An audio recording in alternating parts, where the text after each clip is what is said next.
Hi guys! Ako nga po pala si Stella. Kamusta po kayong lahat? So for today, gagawa po tayo ng collective love reading.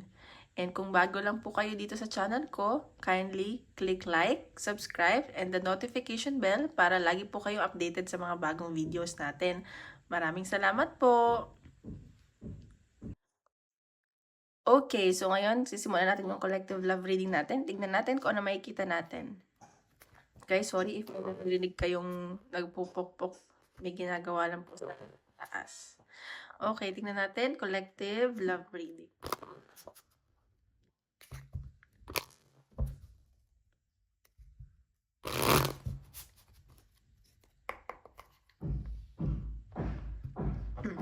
Tingnan natin.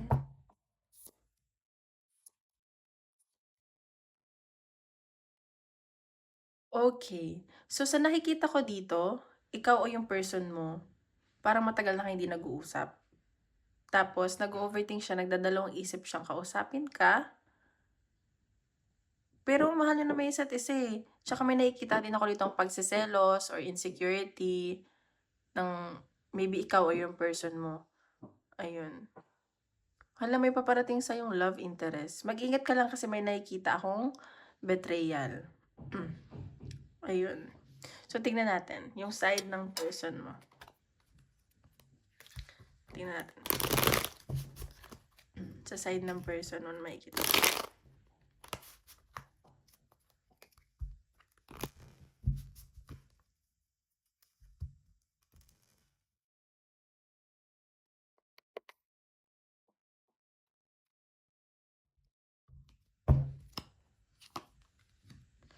Ten of Cups. Oh. So, nafe-feel niya sa'yo. Gusto ka niya maging family. Ayan. Masaya siya sa'yo. Gusto niya sa'yo bumuo ng pamilya. Magkaroon ng anak. Ganon. O may nakikita din ako dito, parang same-sex relationship. Nagre-reminisce to. Ganon. Oh my God, the lovers. So, mahal na mahal ka ng person mo. Passionate pa to sa'yo. Ayan, parang ikaw na yung nakikita niya makakatuluyan niya habang buhay. Mahal na mahal ka nito. Nagmamahalan naman kayong dalawa. Oo, ayan, iniisip-isip ka niya. Parang, ano na ba nangyayari sa'yo? Iniisip-isip ka ng taong to. The Justice. So, yun. Parang feeling ko binabalanse lang niya yung taas natin to. Sorry, guys. Siguro feeling ko binabalanse lang niya yung mga bagay-bagay ngayon. Like, siguro yung stability niya, ganun. Tsaka kayong dalawa. Parang binabalance niya yung mga dapat gawin. Queen of Swords. Tapos parang iniisip niya, para ikaw ayaw makipag-usap. Parang galit ka, ganun sa kanya. Yun yung nafe-feel ko. Na ayaw mo makipag-usap sa kanya. Parang tinatalikuran mo siya. O, ayan. Parang ikaw kasi, iniisip niya, nagpo-focus ka na sa kaperahan mo, sa stability mo.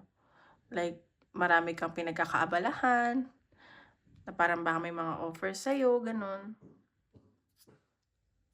Ayun. Gusto niya makipag-communicate sa'yo, pero isa talaga sa inyo nagdadalawang isip. Parang toxic na tong relasyon na to. Okay, tignan natin sa side nyo. Tignan naman natin ang energy.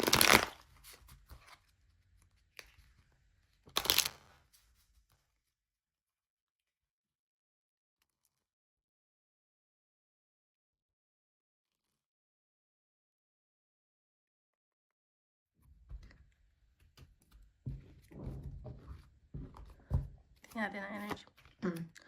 Oh, Four of Pentacles. Oh, okay. So, ikaw nag-work hard ka. Tapos parang focus ka din sa work mo at sa sarili mo. Parang this time, parang nagiging selfish ka. Especially sa kaperahan mo. Na parang ako muna ngayon, ganun. Parang ikaw ganun. King of Cups. Oh, alam mo, feeling ko may isang tao dito na parang gusto ka, na mahal ka, pero hindi mo to napapansin. Ayun. Five of... O, may pagtatalo talaga kayo ng person mo. Parang nag-away talaga kayo nito. Parang masama pa rin yung loob mo hanggang ngayon. The Justice. Oh my God, parehas kayo ng energy. So, talagang wini-weigh niyo yung things ngayon. Parang pinag-iisipan niyo, ano ba dapat gawin sa connection yung dalawa? Like, worth it pa ba to? Ganon. Kasi parang ayaw mo na din talagang bumalik sa dati yung pagiging toxic yung na relasyon. Binabalanse mo. Lalo na ikaw, binabalanse mo. Parehas lang kayo ng energy. 7 of Wands. Oh, so maraming tukso. Pero parang ipaglalaban nyo pa din tong relationship nyo. Maraming tukso sa paligid mo. Pero nakikita ko ipaglalaban nyo pa to. So, ayun, parang gusto mo makapag-communicate dito. Ikaw, parang gusto mo siya makausap. Pero pinipigilan mo yung sarili mo. Ganon. May nafe-feel akong panghihinayang. Ayan.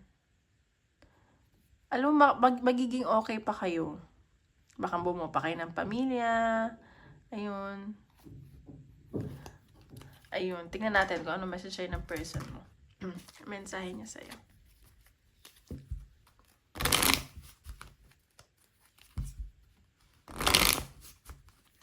Mensahe niya sa'yo ng person mo. Oops. So many things remind me of you. Oh, so naalala ka nito. Naalala ka ng person mo. Iniisip-isip ka niyan. I'm starting to understand our connection. Oh. So, naiintindihan na daw niya. Diba sabi ko, binabalanse niya yung mga bagay-bagay. Naiintindihan niya na kung anong dapat niyang gawin.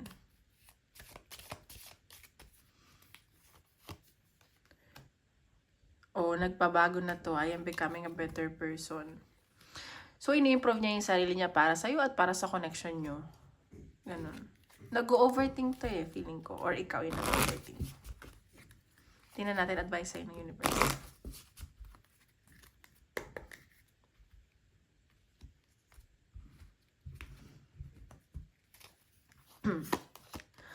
Okay, step out of your comfort zone and try something new. O see? So, ang message dito sa'yo, so wag ka magpakalugmok dyan. So, kumbaga parang naging kampante ka sa person mo, hindi naman ibig sabihin na kung may lala ka ulit ng bago maghanap. Kasi parang feeling ko dito kailangan isipin mo muna yung sarili mo, mag-try ka ng mga bagong hobbies, like, i-heal mo yung muna yung sarili mo.